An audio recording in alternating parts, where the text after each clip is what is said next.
자리에 앉아 주시고요. 오늘 함께 살펴볼 하나님 말씀은 사무엘상 15장 30절 말씀 한 절만 보도록 하겠습니다. 사무엘상 15장 30절 한 절입니다. 함께 봉독하도록 하겠습니다. 사무엘상 15장 30절 함께 읽겠습니다.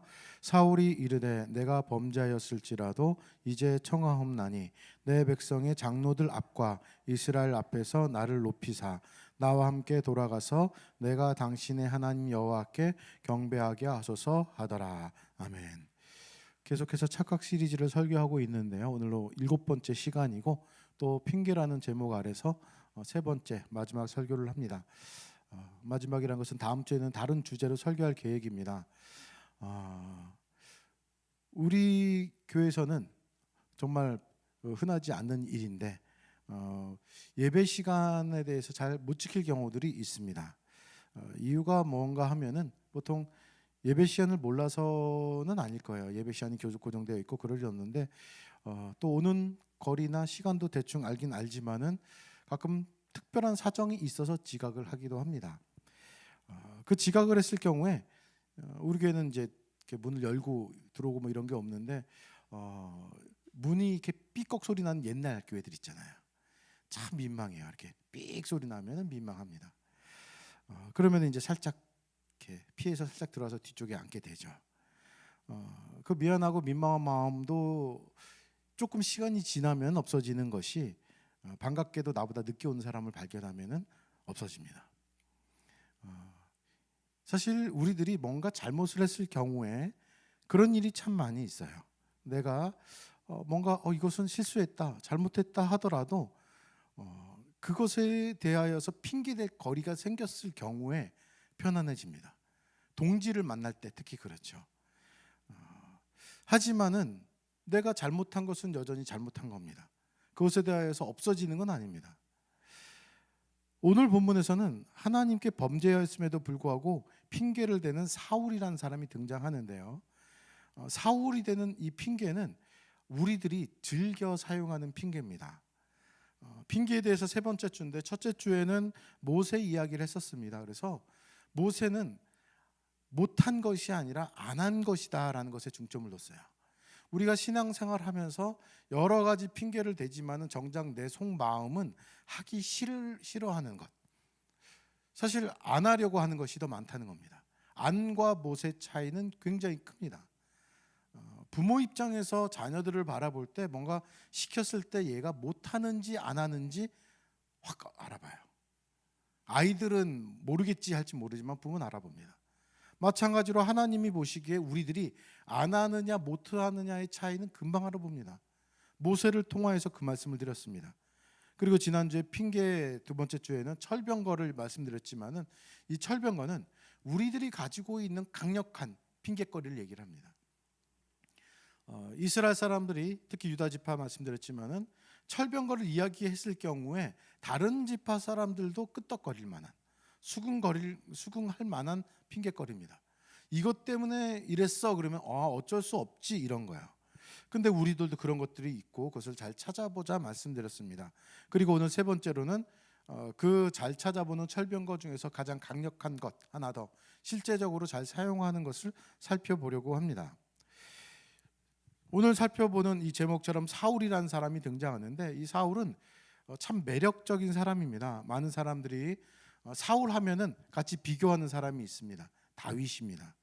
다윗은 하나님 마음에 합한 사람, 뛰어난 왕, 그리고 사울은 악신에 들린 나쁜 사람 정도로 생각하고 깊이 생각하지 않으려고 하는데 사울에 대하여서도 우리가 배울 게 굉장히 많습니다. 물론 반면교사로 그렇습니다.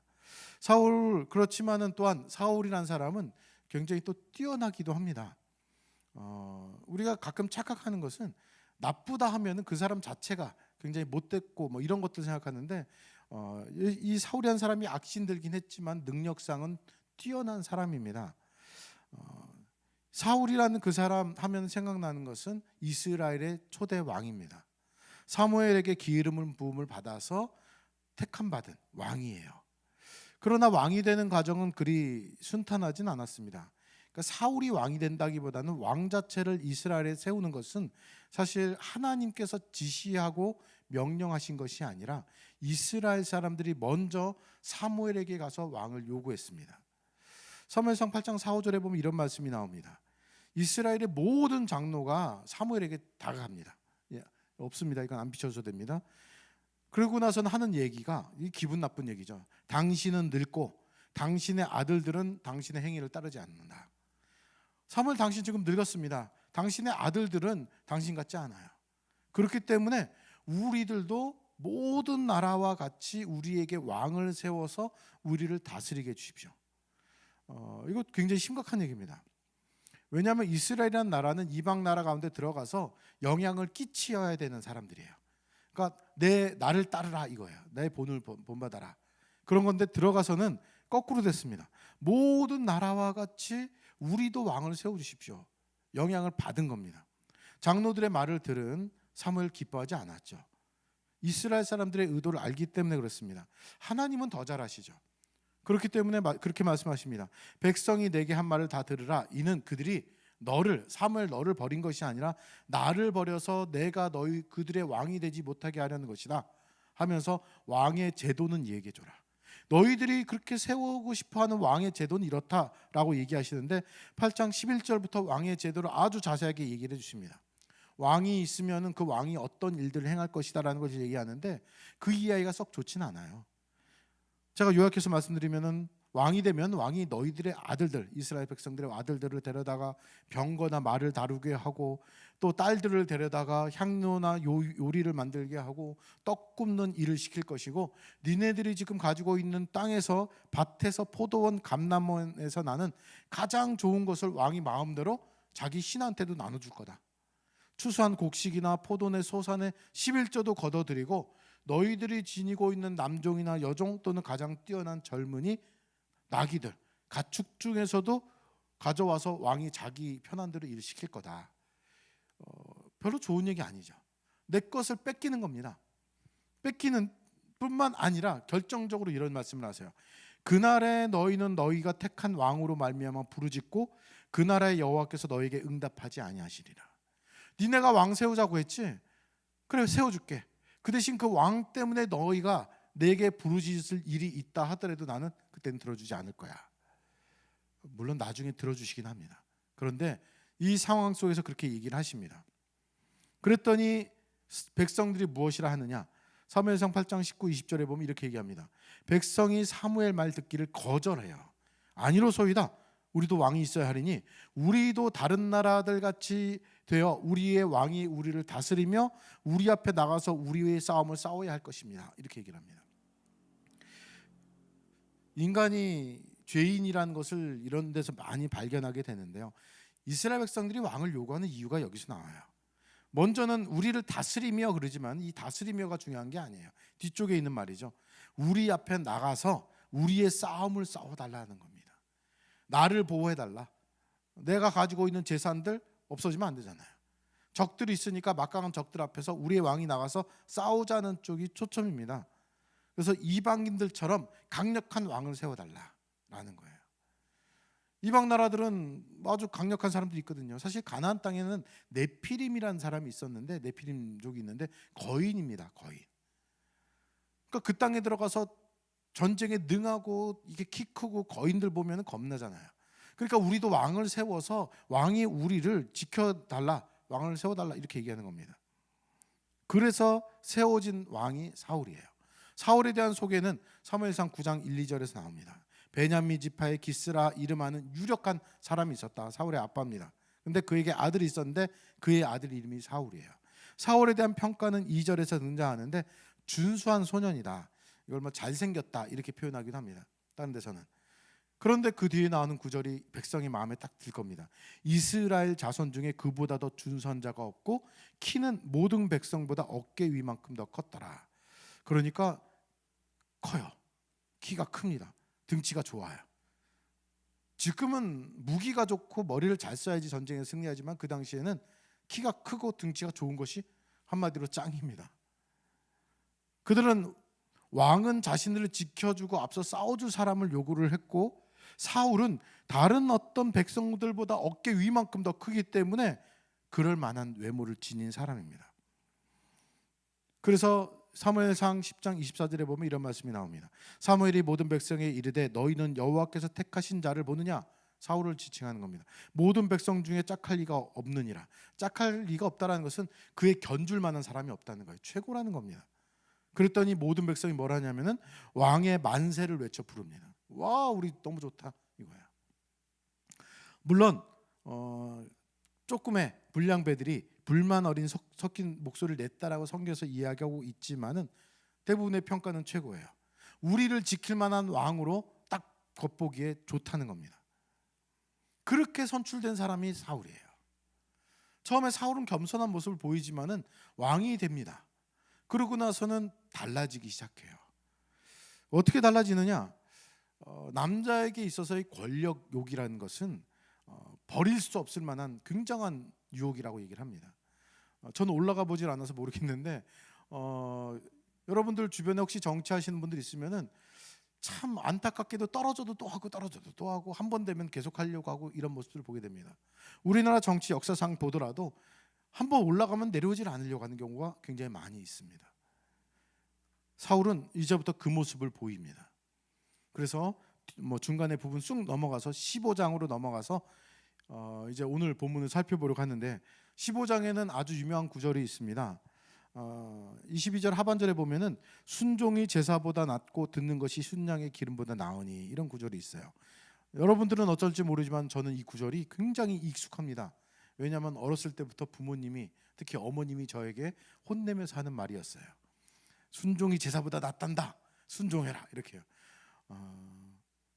제가 이 구절이 무엇인지를 알지 못했었기 때문에 그때는 그랬는데 지금은 이렇게 따질 수 있습니다. 이 구절은 그렇게 써먹는 게 아닙니다, 어머니 이렇게요.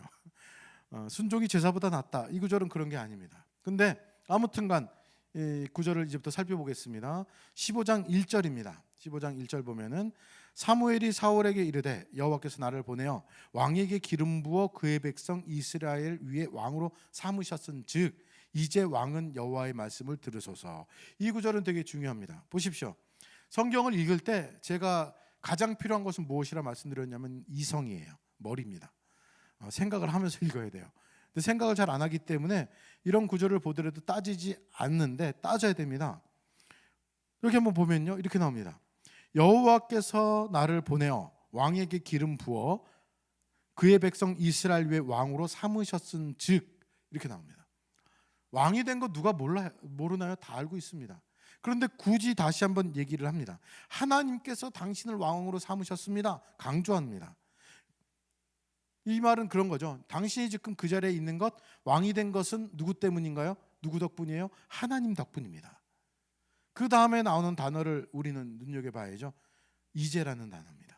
이제 사무엘이 사울에게 그러니 이제 왕은 여호와의 말씀을 들으소서 이렇게 얘기를 합니다. 이제라는 말 막 쓰는 단어는 아닙니다. 공동번역 성경에서는 이 구절을 그러니 이제는 이렇게 번역해놨어요. 당신을 왕으로 세웠습니다. 왕으로 삼으셨습니다. 그러니 이제는 이런 겁니다.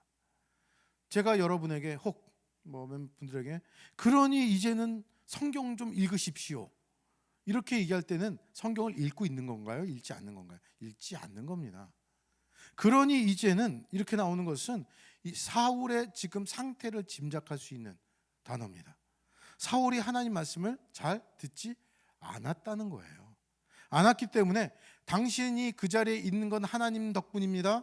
하나님이 세우신 겁니다 라는 말을 강조하고 나서 그 다음에 그러니 이제는 이렇게 얘기하는 겁니다. 사울이 왕이 된 이후에 하나님 말씀을 듣지 않는 장면들이 중간중간 등장합니다.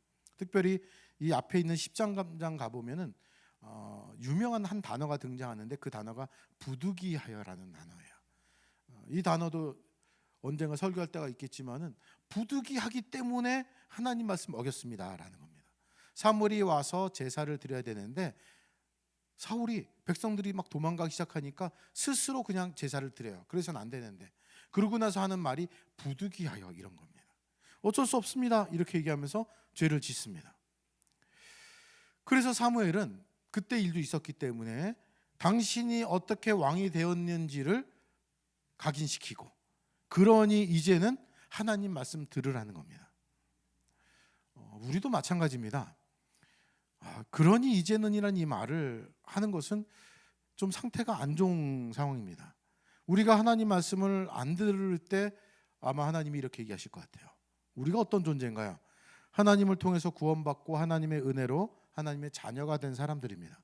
그렇기 때문에 당연히 하나님 말씀 들어야 되는데, 하지만 사울이 사무엘에게 들었던 그러니 이제는 이런 얘기를 들을 때가 참 많아요.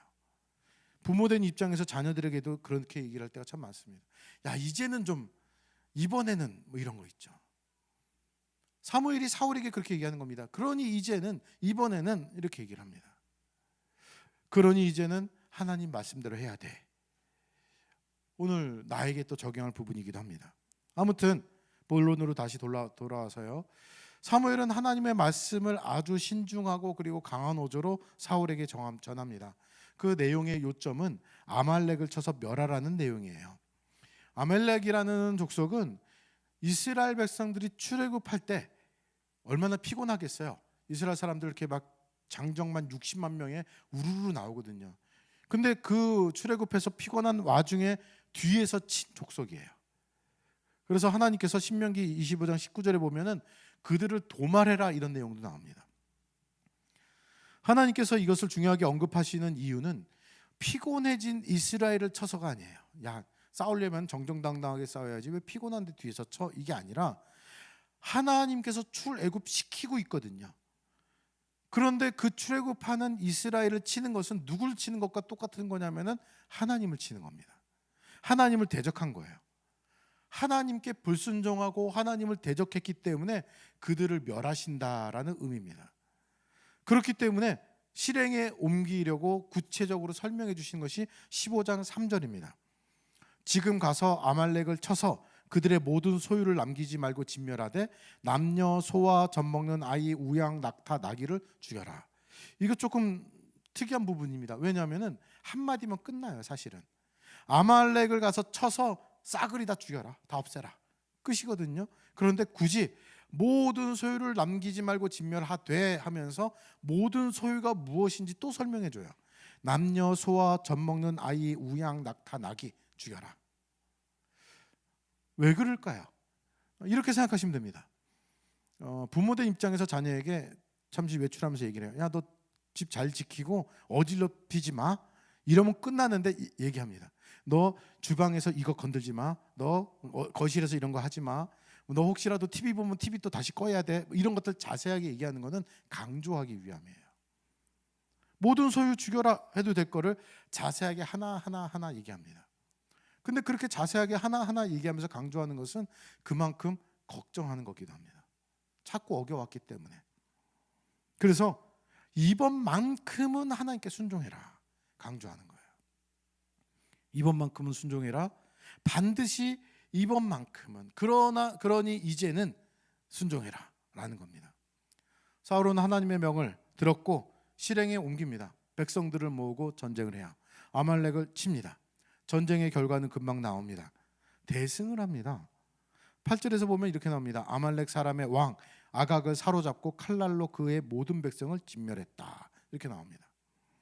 그런데 문제가 발생합니다. 9절입니다. 사울과 백성이 아각과 그의 양과 소의 가장 좋은 것 또는 기름진 것 어린 양과 모든 좋은 것을 남기고 진멸하기를 즐겨 아니하고 가치 없고 하찮은 것은 진멸하니라. 이렇게 나옵니다. 사울과 백성이 제가 오늘은 좀 주어를 여러분들 좀 잘 보라고 말씀드리고 싶은데 사울과 백성이 나옵니다. 주도가 누구냐? 사울과 백성이에요.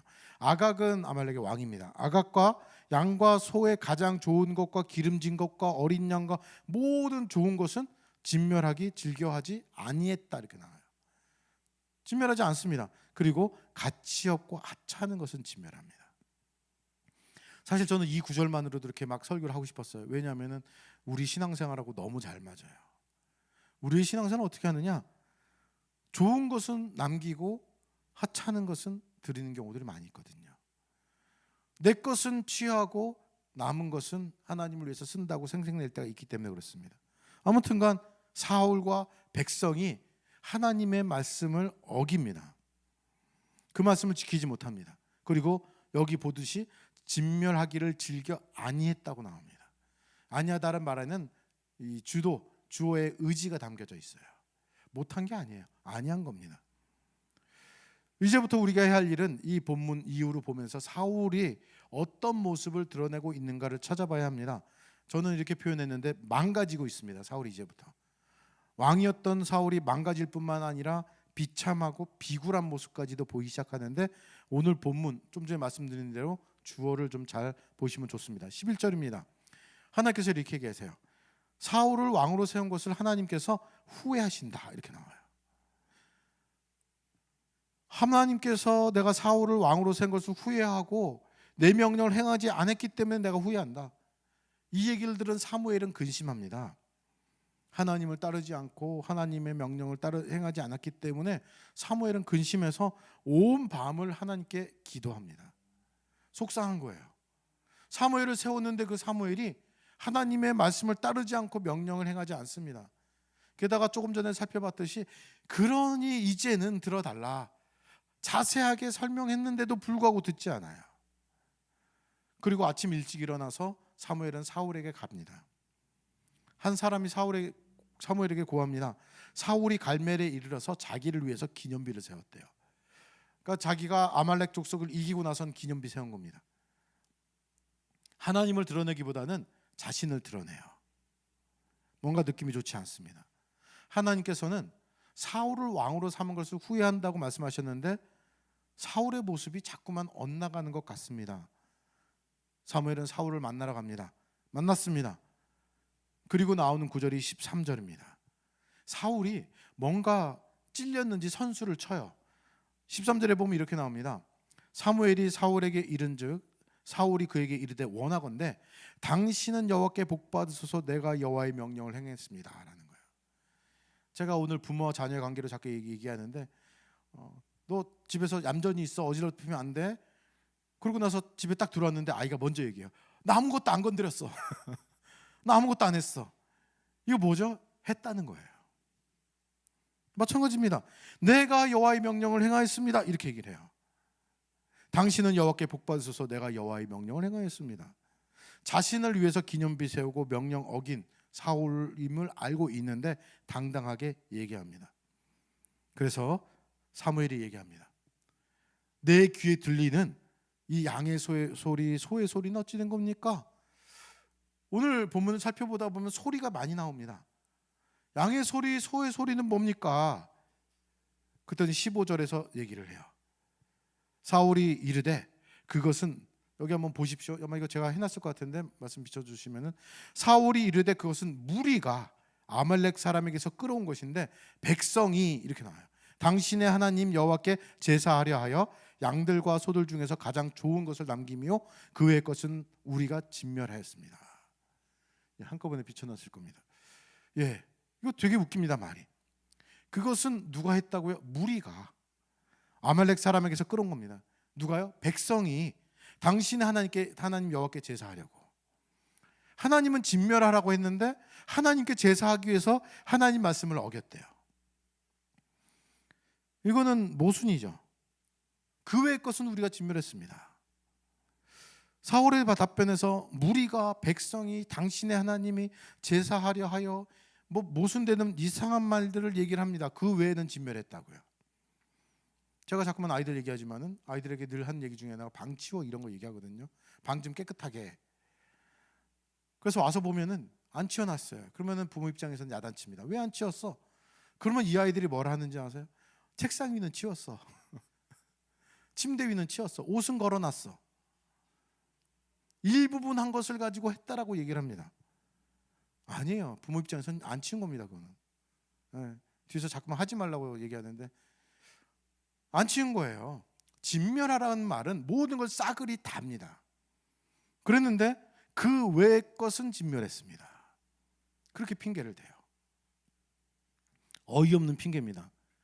이 이야기를 들은 사무엘은 사울에게 차분히 또 얘기를 합니다.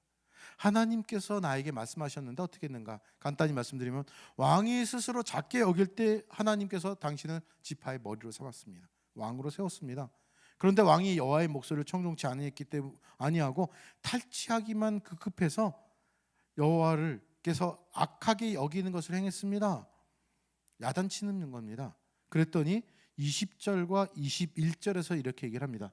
한번 비춰주시고요. 이건 해놨습니다. 사울이 사무엘에게 이르되, 여기도 주어를 보세요. 나는 실로 진짜 정말로 여호와의 목소리, 하나님의 소리에 청종했다. 잘 들었다. 따랐다. 여호와께서 보내신 길로 가서 아말렉 왕 아각을 끌어왔고 아말렉 사람을 진멸했다. 그런데 다만, 이렇게 얘기해요. 참 비굴하죠. 지도자가 이렇게 하면 안 되죠. 다만 백성이 그 마땅히 멸할 것 중에서 가장 좋은 곳으로 길갈에서 당신의 하나님 여호와께 제사하려고 양과 소를 끌고 왔습니다. 아까 살펴봤었죠. 아까 사울과 백성이었어요. 같이 한 거는. 그래놓고 나서는 여기서 분리합니다. 분리해서 본인은 실로 여호와의 소리를 잘 들었고 백성이 안 그랬다. 다만, 이렇게 얘기합니다. 사무엘이 사울을 찾아오자마자 사울이 첫 번째로 한 얘기는 내가였어요. 내가 여호와의 명령을 행했습니다. 내가. 이 양의 소리와 소의 소리는 뭡니까 했더니 무리가 끌고 온 겁니다. 백성이 하나님께 드리려고 끌고 왔습니다. 좀 전에 살펴본 20절에도 마찬가지로 나는 실로 여호와의 목소리를 잘 들었다. 다만 백성이, 이렇게 얘기를 합니다. 자신은 잘못한 거 없고 다만 무리가, 백성이 그랬다는 겁니다. 내가 나를 강조할 때는 잘못이 없다는 것을 얘기를 하고 책망하는 것들은 다 백성이, 무리가 했다는 거예요. 참 좀 쪼잘하죠. 왕의 위치에 있는 사람이라면 더 그러면 안 되는데, 왕에 있는 사람이라면 더 책임을 져야 될 위치입니다. 그런데 자신은 잘했고 나머지 실수했다, 아니 잘못한 것은 백성이, 무리가 했다라고 주어를 바꿔버립니다. 아까 9절 말씀 기억나시나요? 사울과 백성이 아각과 그의 양과 소와 가장 좋은 곳, 이렇게 나옵니다. 둘이 같이 했어요. 여러분 생각해 보십시오. 왕과 백성이 일을 같이 했다, 나쁜 짓을 같이 했다. 누구 잘못이 커요? 왕의 잘못이 더 큰 겁니다. 왕의 책임이 더 큰 것이고 그것에 대해서 더욱더 책임을 통감해야 되는데 도리어 책임을 떠넘깁니다. 이 사울의 모습, 하나님의 말씀이 뭔지를 알아요. 알기 때문에 내가 명령대로 행했습니다, 이렇게 얘기를 했던 것이고요. 알매도 불구하고 잘못을 행했고 잘못이 드러나니까 그 잘못을 떠넘기기 시작합니다. 게다가 핑계대는 게 뭔지 이건 되게 웃겨요. 어떤 핑계대요? 하나님 핑계도 돼요. 하나님께 드리려고 했습니다. 헌금 드리기 위해서 도둑질하는 걸 하나님이 좋아하실까요? 안 좋아하시죠. 우리는 아담과 하와의 후손으로 다 똑같아요. 닮았어요. 저도 그렇고 여러분들도 그렇고 서로 떠넘겨요. 그래서 가끔 설교자가 설교할 때 그런 경우들이 있습니다. 뭐 지적하잖아요. 이런 거 이러면 안 됩니다. 얘기하면은 내가 하지 말아야지보다는 그거하고 가장 잘 어울리는 내 주변의 다른 사람을 찾죠. 저 사람은 왜 저랬어? 이런 거요. 그리고 자신의 잘못은 알고는 있지만 합리화합니다. 어쩔 수 없다라는 거죠. 내가 한 것은 어쩔 수 없는 상황이고 저 사람이 죄진 것은 극악무도한 죄라는 겁니다. 내로남불이라는 말을 쓰기도 합니다. 그 다음 본문이 아까 말씀드리는 이제 순종이 제사보다 낫다라는 말씀이 등장하는데요. 이 자신의 잘못을 아직도 깨닫지 못하고 백성과 무리의 핑계를 대고 있는 사울에게 사무엘은 야단 정도가 아니라 굉장히 무서운 말을 합니다. 하나님의 말씀을 거역하고 이렇게 행한 것은 이 우상 섬기는 것과 똑같다. 이거는 우상 섬기는 것, 우상에게 절하는 것은 죽임을 당할 수밖에 없는 큰 죄거든요. 다른 신을 섬기는 것과 똑같다. 십계명을 어기는 것이다라는 거예요. 충격적인 말을 이어서 합니다. 왕이 여호와의 말씀을 버렸으므로 여호와께서 왕을 버려 이스라엘 왕이 되지 못하게 하였습니다. 라고요. 왕의 자리에 집착하고 거기서 내려가지 않으려고 백성과 무리에게 더 잘해주고 그리고 눈치 보고 있는 이 왕을 자리를 하나님이 뺏어버리겠다라는 얘기입니다. 이건 놀랄만한 일이죠. 제일 중요한 건데요. 그제서야 사울은 죄를 인정합니다. 24절에서 보면은 이렇게 나옵니다. 사울이 사무엘에게 이르되 내가 범죄하였나이다. 나와요. 내가 범죄하였나이다. 이제는 주어를 잘 사용하고 있죠. 내가 범죄했습니다. 내가 여호와의 명령과 당신의 말씀을 어긴 것은, 이 다음이 되게 중요합니다. 내가 누구를 두려워해요? 백성을 두려워해요. 그의 말을 청종했다. 그의 소리를 들었다라는 뜻입니다. 내가 여호와의 명령과 당신의 말씀을 어겼다라고 고백은 합니다. 그런데 여기도 뭔가 따라붙어요. 이거 참 안 좋은 습관인데 우리 사람끼리도 그래요. 네가 잘못한 거잖아. 그래? 나 미안해. 그런데, 하지만 이런 거 붙으면은 기분이 싹 상해지죠. 앞에 사과는 없어집니다. 내가 잘못했어. 그런데 그 뒤가 더 중요한 것처럼 나오잖아요. 그런데요, 내가 범죄했지만은, 왜냐하면 백성을 두려워했기 때문에, 그들의 말 소리를 들었기 때문입니다. 소리가 또 등장합니다. 하나님의 소리를 들어야 되는데 누구의 소리를 들어요? 백성의 소리를 들어요. 범죄한 것은 맞지만 누구 때문이에요? 백성 때문이에요. 말도 되지 않는 핑계이긴 합니다. 사울이 하나님의 말씀을 어긴 이유, 백성이 두려워서 백성의 소리를 들었다. 이 말이 모순입니다. 하나님보다 더 무서운 존재가 누구였던 거예요? 백성이에요. 왜요? 백성이 있어야지, 그들의 소원을 들어줘야지 내가 왕의 위치를 잘 잡고 있거든요. 그들의 소리를 들음으로 인하여서 내 이득을 취하고 내 위치, 내 위신을 세울 수 있기 때문에 그렇습니다. 사울은 그리고 나서 더 어이없는 소리를 하죠. 청하오니, 지금 25절에 보면 이렇게 나옵니다. 내 죄를 사하고 나와 함께 돌아가서 나로 하여금 여호와께 경배하게 하소서. 하나님 말씀 나는 잘 들었다. 근데 백성과 무리가 어겼다 라고 얘기를 했었고, 나의 죄는 없다처럼 얘기했다가 하나님께서 당신을 버려서 왕이 되지 못하게 하겠다 했더니 내가 죄를 범했다라고 고백은 하지만 누구 때문에? 백성 때문에 범죄했다. 그리고 이어져서 하는 말은 내 죄 잘못 있으니까 난 사해주고 나서는 돌아가서 하나님께 경배하게 해달라. 뭔가 이상하게 돌아갑니다. 말한 의도가 이게 무엇일까요? 뻔히 알죠. 지금 죄를 지긴 졌지만 왕으로서의 위신을 세워달라는 겁니다. 그리고 오늘 본문을 얘기를 합니다. 15장 30절인데 되게 무서운 말입니다. 내가 범죄하였을지라도 이제 청하옵나니 내 백성의 장로들 앞과 이스라엘 앞에서 나를 높이사 나와 함께 돌아가서 내가 당신의 하나님 여호와께 경배하게 하소서. 서로 앞뒤가 맞지 않는 말을 하고 있는데 이런 겁니다.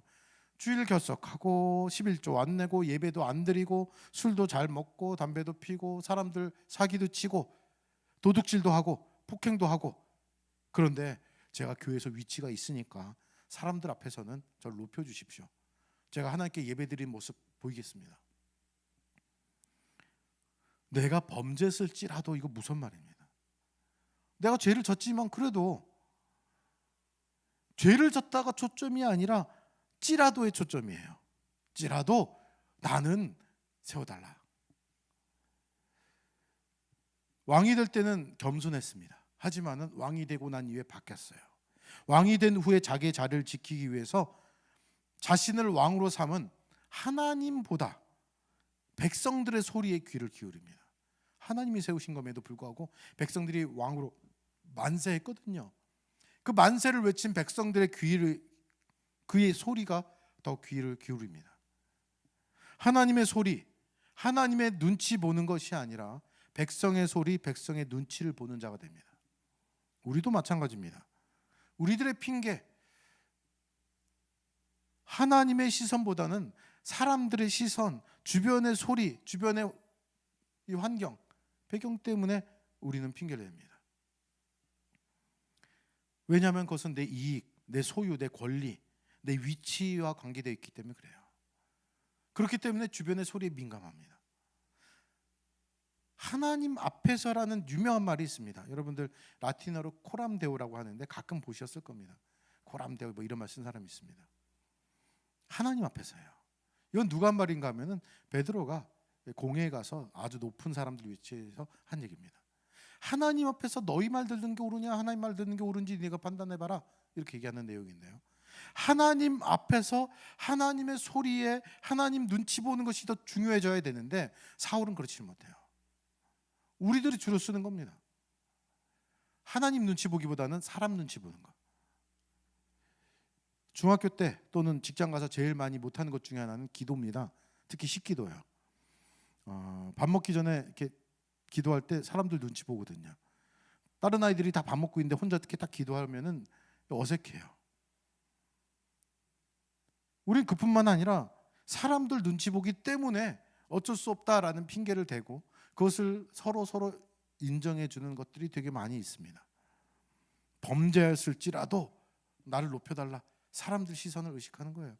하나님께 범죄한 사람으로서 무릎을 꿇기보다는 내가 범죄한 건 하나님께 했지만은 사람들 앞에서는 하나님께 예배드리는 모습, 경배하는 모습, 나를 높여주십시오라고 얘기하는 이 사울의 마음이 우리들의 마음이 아닌가 생각합니다.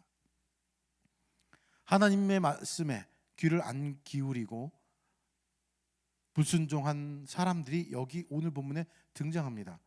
당장 사울이 아니라 아말렉 족속이에요. 아말렉 족속은 이스라엘을 뒤에서 쳤습니다. 하나님을 대적했습니다. 그들이 어떻게 됐나요? 진멸당합니다.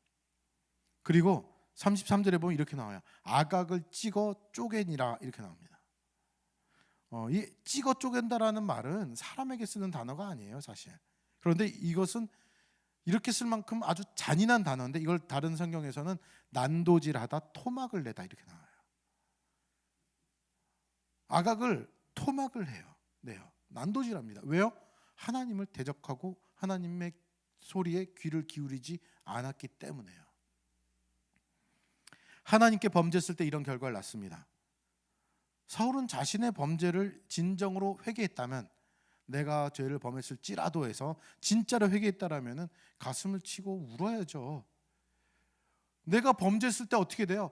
내가 잡아온 아각처럼 될 수 있다는 것에 대해서 철저하게 회개해야죠. 난도질 당할 수 있다는 겁니다. 그런데 사울은 오로지 자신의 위치를 지키는 데 급급했고 자기 범죄의 심각성을 깨닫지 못합니다. 우리는 어떤가요? 사울의 모습과 나의 모습을 한번 비교해 봤으면 좋겠습니다. 저는 왕인데 이 사울의 이 15장의 모습은 참 비굴해요. 비참합니다. 제가 오늘 뒤쪽에 메모하고 밑쪽에 썼지만은 사울은 안쓰러움을 넘어서 구차해 보인다고 썼어요. 구차해 보입니다. 막바지에 달아드는 사울이 하는 얘기 보십시오. 내가 범죄했을지라도예요. 내가 범죄했을지라도 진정한 회개가 아닌, 철저한 회개가 아닌, 그래도 나를 높여달라라고까지 얘기하는 사울. 열심히 핑계댑니다. 내가 잘못했습니다가 아니라 다른 사람 핑계대고 다른 사람 눈치 보고, 내가 이 상황을 어떻게 모면할 수 있을까, 여기에 시간과 열정을 쏟아붓지 마십시오. 사울이 하는 핑계가 얼마나 하나님께 어이가 없었을까 생각해 보십시오. 앞에서도 강조했잖아요. 그러니 이제는 들어라. 어떻게 들어야 되냐? 싸그리 진멸해라. 진멸하는 거가 무엇이냐? 자세하게 또 얘기하시잖아요. 그럼에도 불구하고 딱 눈에 보이기엔 어떻게 보여져요? 아, 좋은 건 남기자. 그리고 나서 핑계댈 건 뭐예요? 하나님께 드리자. 얼마나 드렸을까요? 그리고 가치 없고 쓰잘데기 없는 것은 다 진멸해요. 그래놓고 나서 내가 하나님의 명령을 그대로 행했습니다라고 얘기하잖아요. 오늘 소리에 좀 집중하라 말씀드렸습니다. 우리는 하나님의 소리보다는 다른 소리에 더 민감합니다. 나를 어떻게 평가할까? 나에게 손해가 없을까? 주변의 사람들, 이웃들, 친구들, 직장 사람들의 소리요. 우리는 그들의 눈치를 봅니다. 눈치를 보기 때문에 우리는 종종 하나님과 타협을 하기 시작합니다. 어떻게 해요? 진멸해라가 아니라, 전체를 진멸하는 게 아니라 좋은 것 남기고 일부분만, 다 하기 싫으니까 일부분만 하고 하나님 저 했습니다 라고 얘기를 합니다.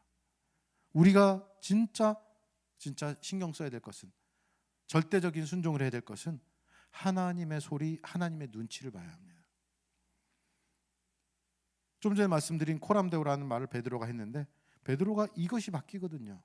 예전에는 예수님이 끌려갔을 때도 어린 계집 여종의 얘기를 듣고도 예수님을 부인합니다.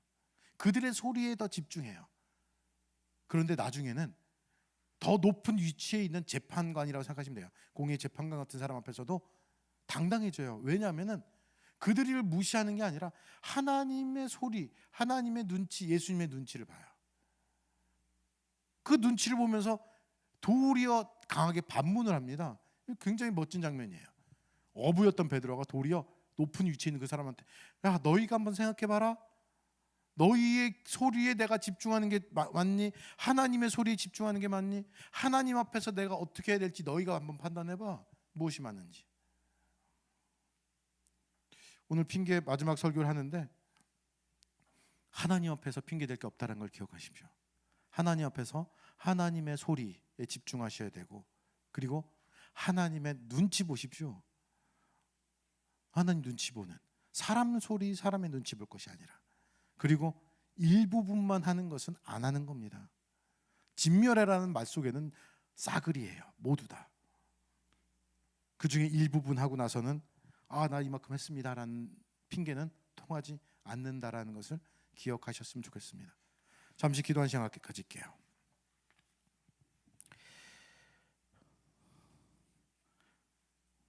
시선이란 찬양을 아까 드렸는데, 모든 시선을 하나님께 두셔야 됩니다.